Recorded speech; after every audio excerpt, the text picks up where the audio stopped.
جن کی نظر فردوس پر ہوتی ہے نا، وہ کبھی اچھے کام میں یہ نہیں سوچتے کہ لوگ کیا کہیں گے، کیونکہ جب یہ سوچ ذہن میں آ جائے تو ترقی رک جاتی ہے، قرآن ہاتھ سے چھوٹ جاتا ہے، دعوت کا کام رک جاتا ہے، نقاب اتر جاتا ہے،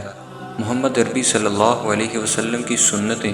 اولڈ فیشنڈ لگنے لگتی ہیں، حق کے بول بالے کے لیے زبان، قلم اور تلوار سب رک جاتے ہیں، لوگوں کا خوف ایسا دل میں بیٹھ جاتا ہے کہ تقویٰ نہیں رہتا، منزل بہت دور چلی جاتی ہے۔ اللہ سبحانہ و تعالیٰ کے راستے پر چلنے والوں کے لیے لوگ کیا کہیں گے ایک ایسا کالا ناگ ہے کہ آپ اس کو نہیں مارو گے، نہیں ختم کرو گے تو یہ آپ کو مار دے گا، ذہنی مریض بنا دے گا، تھکا دے گا یا راستہ بدلنے پر مجبور کر دے گا۔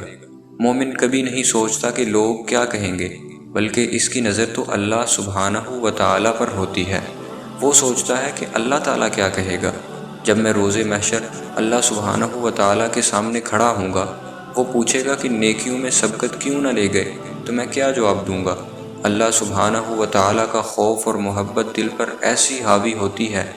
کہ لوگوں کا خوف آنے ہی نہیں دیتا۔